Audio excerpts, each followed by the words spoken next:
പൊന്നാകാശം, നീ വിചാരിക്കുന്ന പോലെ നമ്മൾ തമ്മിൽ ഒന്നുമില്ല. ഞാനൊരു പടത്തിന് പോയി, വഴി വെച്ച് ഇവളെ കണ്ടു, ഇവളെയും പടത്തിന് കൂടെ കൊണ്ടുപോയി. എന്നെ വിളിക്കാറുന്നത് ഞാൻ ഒരു ടിക്കറ്റ് അല്ലായിരുന്നു, ടിക്കറ്റ് ഇല്ലാത്തതിന് അവളെ മടിയിരിക്കാ സിനിമ കാണിച്ചേ.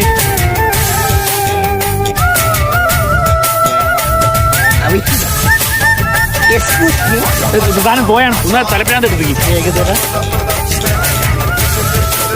നീ എന്തിനാ മെനങ്ങന്ന് രാത്രിയുള്ള വീട്ടിന്റെ വഴി പോയത്? കളിക്കാൻ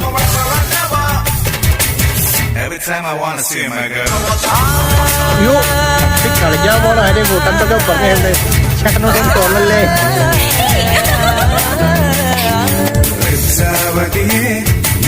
അതുവഴിയാണ് എന്റെ കുഞ്ഞമ്മടെ വീട്ടിൽ പോണത്.